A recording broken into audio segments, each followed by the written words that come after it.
Sa panahon ng mabilis na impormasyon at kaliwat kanang balita, kailangan mo ng isang channel na mapagkakatiwalaan, diretsyo at para sa bayan. Ito ang Balitang Pambansa, ang iyong bagong tahanan ng mainit na issue, tunay na impormasyon at mga balitang hindi mo dapat palampasin. Mula sa mga trending na kaganapan sa social media hanggang sa mga seryosong isyong pambansa. Bantay kami sa bawat sulok ng bansa para sa iyo. Hindi lang basta chismis, kundi validated news, mga impormasyon na may batayan at mga kwento ng tunay na buhay Pilipino. At kung gusto mong laging nauuna sa kaalaman, huwag kalimutang mag-like, mag-share at higit sa lahat, mag-subscribe. Dahil sa Balitang Pambansa, balita mo, boses mo, bayan natin ito.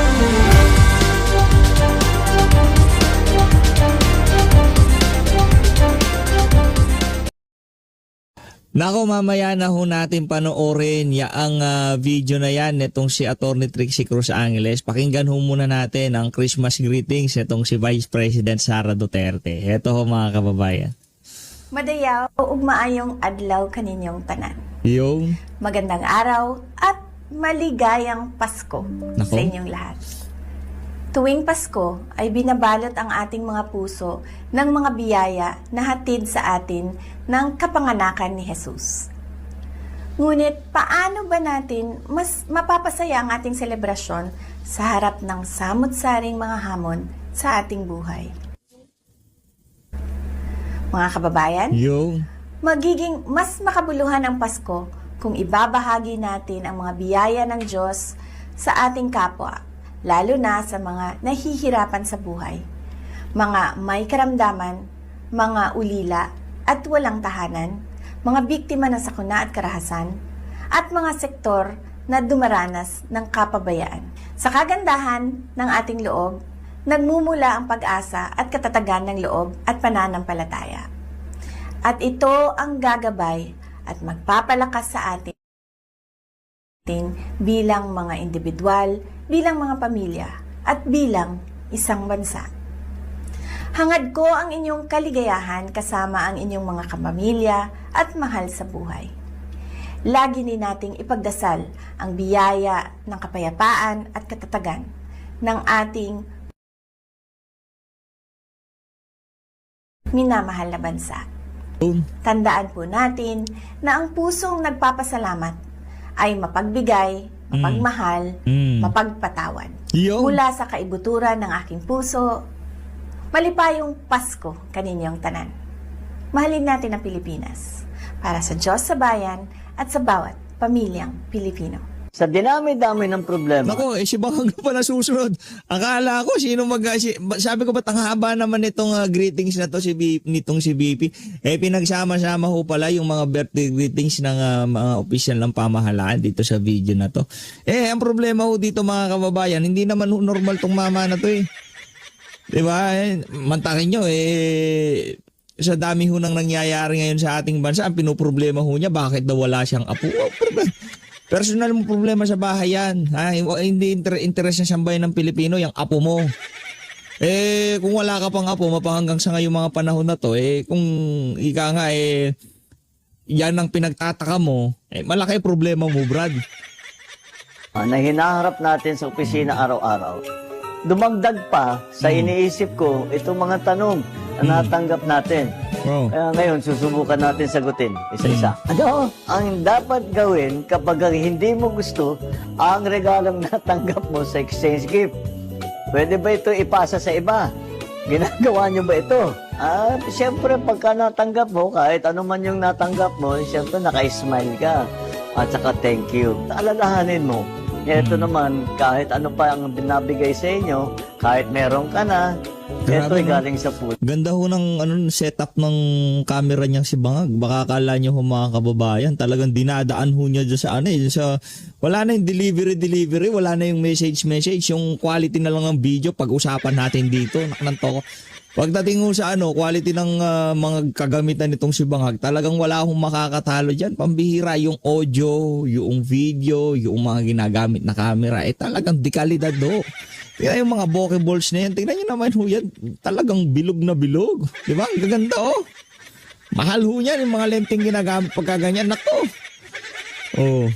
puso nung nagbigay. Yan ang alalahanin natin. Pero hindi naman dapat na masayang. Ipasa nyo sa ibang tao na makikinabang doon sa magandang regalo na yon. Gaano kasi ang tamang kuha ng leche plan? Pasko naman kumuha ka ng anong gusto mo. Basta yung mga nagdadala ng pagkain, damihan na lang ninyo. Ilang pirasong lumpiang Shanghai ang dapat kainin? Basta Buisit na to. Pambihira talaga tong presidente na to. Bubusog kayo. Again, Pwede ba ibida mo naman sa amin kailan na kaya magpa-hair follicle test? Kailan ka kaya magpapa-hair follicle test? Yun na lang. Kasi yan talagang inaabangan namin Yang kung ilang Shanghai ang kukunin, kung gaano karaming leche plan ang kukunin, wala kang problema dyan. Anak ng toko. Diba? Swerte na lang kung merong leche plan ngayong mga panahon na to at merong Shanghai ang pagsasaluhan ng ating mga kababayan. Yung recommended ng DTI ng ahensya ng pamahalaan, 500 piso para sa Noche Buena. Paano ka magle-leche plan doon? Paano ka magsya-Shanghai doon? O tapos meron pang exchange gift. Lahat po yan nakapaloob dyan sa kung tawagin natin Noche Buena. Diyan nagpapalitan ng regalo at kung ano pa man, di ba? Ako naman dapat medyo mag-enjoy tayo. Huwag natin iniisip na kailangan magpigil sa ating kasiyahan. Kaya ulit, yung mga maghahanda ng pagkain, dami-damihan na lang ninyo para may baong pampauwi. Ano ang dapat sabihin sa kamag-anak kapag sinabi niya, "Uy, tumaba ka"? Madaling sagutin yan. "Uy, tumaba ka." Oo nga ikaw din. Ikaw, what do you think? Anong dapat sabihin? Tumaba ka daw. Ka malaki yung tiyan ko. Dapat naman wala akong stress. Happy ako. Wow. Walang stress, happy daw sila pero tinanggal nila si Bersamin, tinanggal nila si Amena Pangandaman, tinanggal nila si Trijib Olivar, yung legislative liaison ng Malacanang. Tinanggal nila yan pero wala silang stress, happy sila. Palakpakan ho natin ang mga bangag dyan sa Malacanang. Kami naman na magtatanong. Ang lagi namin tinatanong sa mga anak namin, yung tatlong anak kong lalaki, ba't wala pa kaming apo? Baka mga bakla anak mo. Galit dyan si Sir Jack sa mga ganyan. Naku, kung wala pa kayong apo, nang toko pambihira mga kababayan, no? Ang dami nating kinahaharap na problema ngayong mga panahon na to. Ang pinoproblema ho nitong si Ajik, bakit daw wala siyang apo? Di ba? Daming nagugutom. Sad-sad ang ating ekonomiya. Napakasagwa ng ating peace and order. Laganap ang krimen sa ating bansa. Illegal na droga, smuggling, kartel, droga. Problema nitong Ajik, bakit wala daw ho siyang apo? Palakpakan ho natin ang lakas ng tama mo, Brad. Ayan, honey. Sana all. Yan ang Christmas wish ko. Wala kayong mabola, no? Scripted ang nga naman, honey. Sana all. Pag kababayan na. Tingnan yung scripted. Anak ng tawa, hindi ho sila marunong umarte. Sino ba director dito sa Christmas greeting na to? Sarap batuka, no? Pakinggan nyo mga kababayan. Talagang scripted, okay ba? Tatlong anak kong lalaki. Ba't wala pa kaming apo? Tama yan, honey. Sana all. Yan ang Christmas wish ko. Wala kayong Yari ka kay Senator Amy Marcos. Yung mga kaartihan mo na yan, butod. Hindi yan kakana dito kay Amy Marcos. And Amy, yung galawan mo parang nakikita namin dito sa bayaw mo. Ay, hipag mo pala siya. Mayayari. Hindi bayaw PH. Hipag ang tawag dyan. Diba? Di ba ganyan yung salita ni Amy Marcos? Parang ginagayaw. Sa bagay, uso naman gayahan. Walang problema yan. Di ba? Walang problema yung gayahan. mabola, no? Obligado ba kaming magbigay ng regalo sa aming mga inanak? Pwede po bang Pwede po bang pagtaguan yung mga inaanak namin? Ay kami hindi namin pwedeng pagtaguan dahil madali kaming hanapin. Kaya kompleto ang listahan namin doon sa aming mga inaanak at marami-rami din. Ngayon, Yung iba siguro, pag hindi nyo talaga nakikita na o hindi na kayo nag-uusap, pag may app, pwede nyo na i-Gcash yung mga regalo ninyo. Ngayon, mas madali na. Pag may potluck, ano ang luto dala-dala ni PBBM? Ang gagawin ko para makarami at saka madaling gawin? Spaghetti. Sana ay masaya at mapayapa ang inyong pagdiriwang kasama ang inyong mga kaanak at kaibigan. Sa pagkain, yung sakto lang po. Alam nyo naman, mataas ang mga kaso ng heart attack ngayong panahon dahil napaparami. Hindi yun ang dahilan. Sa pagkain ni hinay-hinay kasi wala nang makain na sambay ng Pilipino. Dapat dahan-dahan ang pagkuha para ika nga talagang lahat mabigyan, no? Yeah? Imbis na sabi mo, magpakasaya kayo, kainin nyo lahat ng gusto nyo. Meron naman ho tayong PhilHealth dyan. Pagkain atake kayo, diretsong PhilHealth. Kaso pati PhilHealth, di nyo binigyan ng pera eh. Diba? Nakuha nyo mo mga kababayan? Ganyan o, kasinto-sinto itong mama na to. Sinasabi mo, magsaya ng magsaya. Ano bang kaligayahan ng mga tao pagdating ng panahon ng Kapaskuhan? Di ba pagkain? Di ba? Wala nga yung regalo eh. Di man nga masyado yun eh. Ang talagang importante dyan yung pagkain. Ngayon, dahil nga naman 100 pisong Noche Buena, tapos di binigyan ng pera ang PhilHealth, at hinay-hinay kayong kumain kasi baka maatake kayo sa puso. Pero kung meron tayong pera sa PhilHealth at marami yung pang Noche Buena, kain lang ng kain. Pagka na inatake kayo, libre yan. Pagamot namin kayo sa PhilHealth. Di ba ganun dapat ang advice? Hindi yung talagang pigil na pigil eh. Dahil wala ng pera pamahalaan, kinuha na ng mga magnanakaw. Kalma lang. Papasko ngayon, kaya kailangan kalmalicious lang ika nga. Po ang kain natin ng taba. Ingat lang po sa pagmamaneho kung saan po kayo pupunta. At syempre, mag-ingat sa mga paputok. Siya. Okay ka na doon, okay na. Okay na yan si Bangag. Okay na yung kay Bangag. Syempre, yung susunod na presidente at yung kasalukuyang presidente, hindi naman ho natin pwedeng palampasin ang pagkakataon na ngayong Kapaskuhan, hindi ho natin marinig yung sasabihin noong hindi magiging presidente. Heto na ho yung hindi magiging presidente. Game. Martin Romualdez said while shoppers Ibang klase naman ng ibang klase naman tong talagang Billionaire News Channel. Talagang pati tong kay Martin Romualdez, kuhang-kuha ho. Tingnan nyo naman yan. former House Speaker Martin Romualdez says Filipinos should focus on an even bigger deal, Yeah. unity. He says hope, courage, and heart, and love for Diba? one another. Yung susunod na presidente, na napaksa natin dito sa video na to. Yung kasalukuyang presidente at yung hindi magiging presidente. Martin Romualdez, tanggapin mo na, pero Brad, parang pumayat ka. Nakita ko yung comparison eh.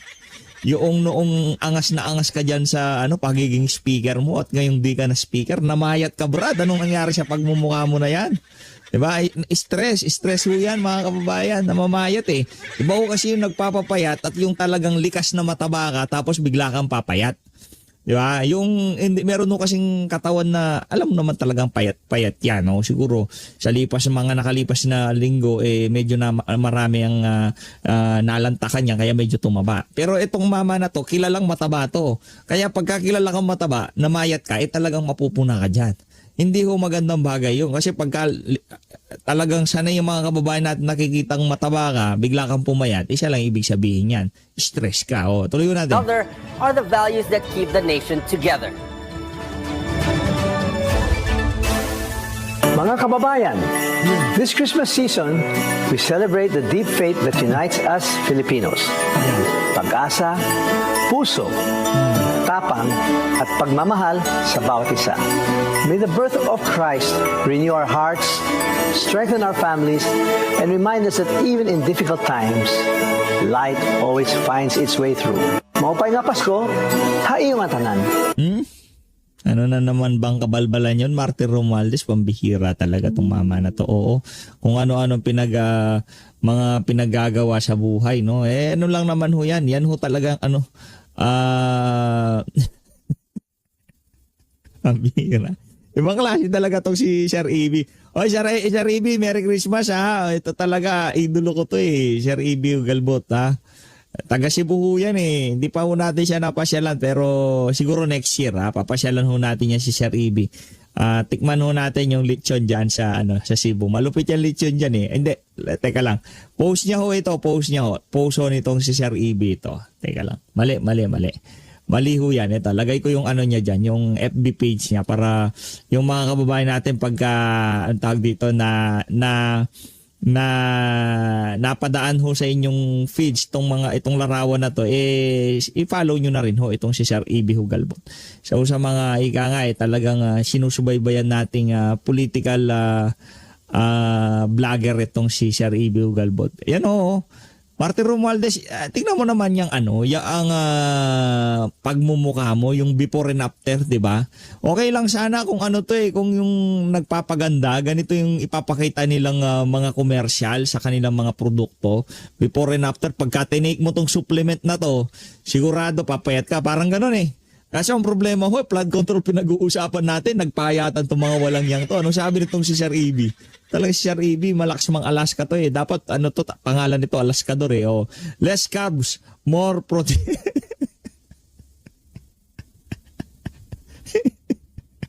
Ay, hindi yan. Less pork yan. Sir EB, less pork, hindi less carbs.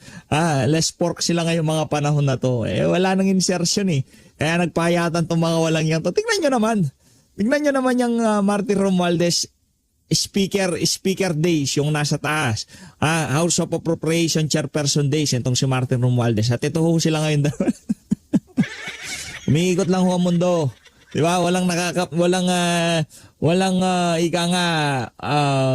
nakaisip na darating tong punto na to na kung saan sila magkakagatan.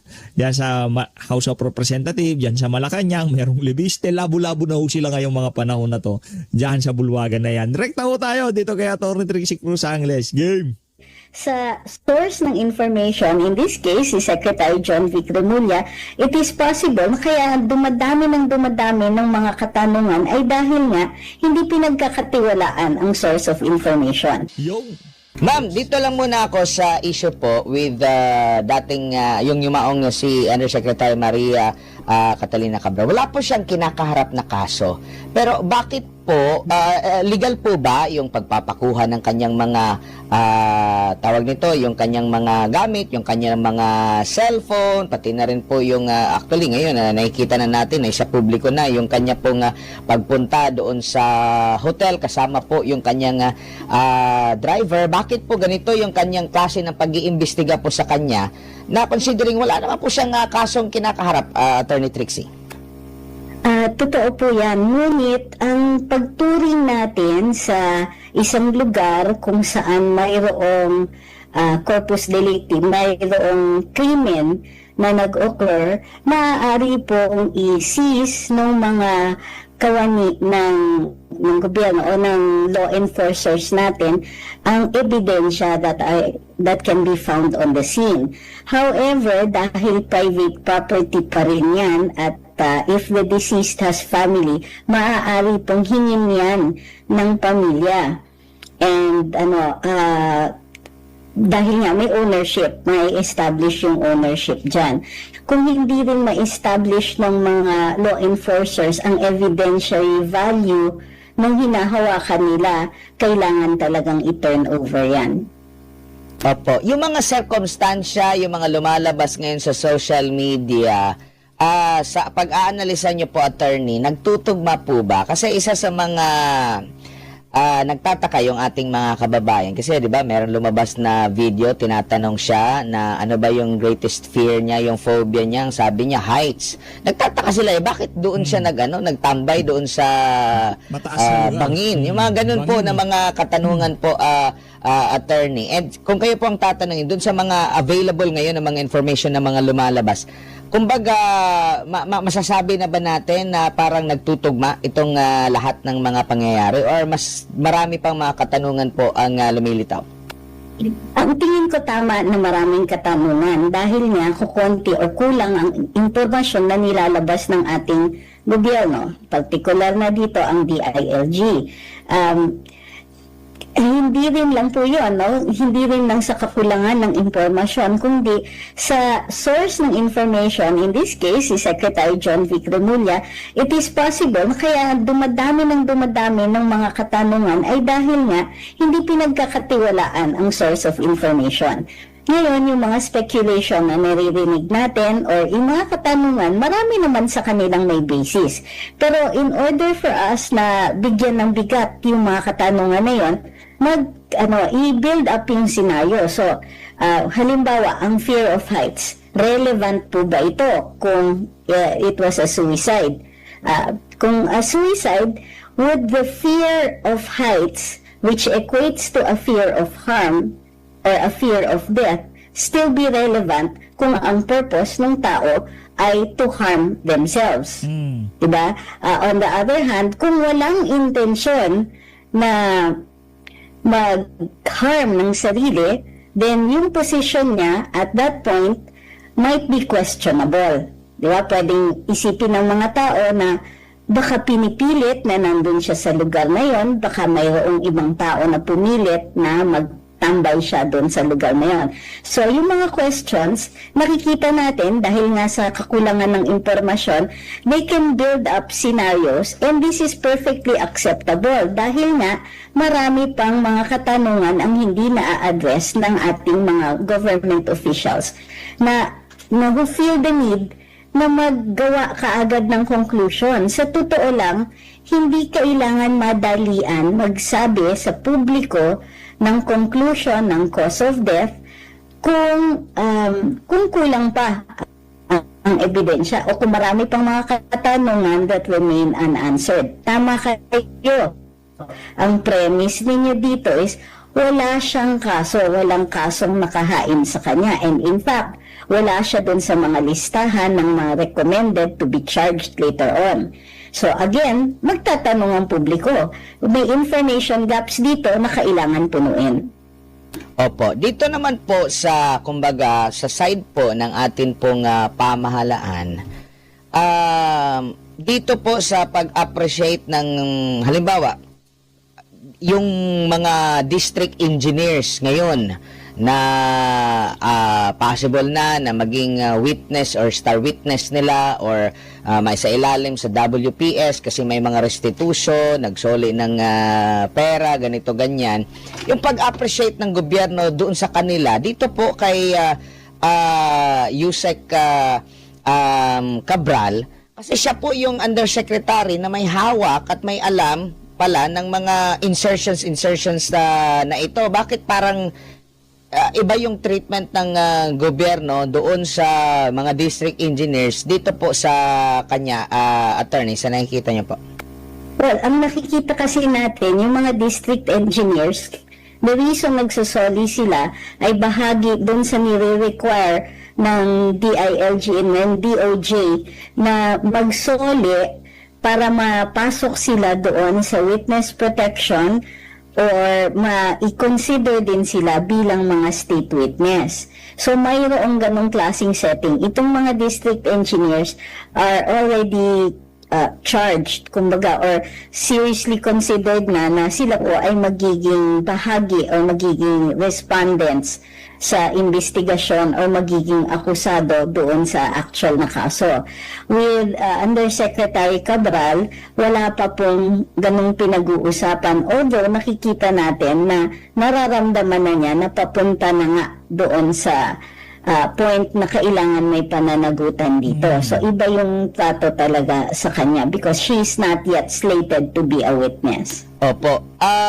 Dito po sa naging pahayag naman po ni Congressman Leviste na may listahan itong si Cabral at doon makikita kung sino-sino yung mga proponent na banggit nga niya mula sa mga mambabata sa Kamara hanggang Senado. Meron pang mga nasa executive branch outside ng DPWH mula undersecretary hanggang secretary na nagre-request, nagpapa-insert ng mga flood control kahit hindi na nila saklaw yung proyektong ganun. At pati na rin yung sa mga pribado po. Gaano kahalaga itong listahan at may silbi pa ba ito, ma'am? Considering wala na yung mismong gumawa nito na pwedeng mas mabigat na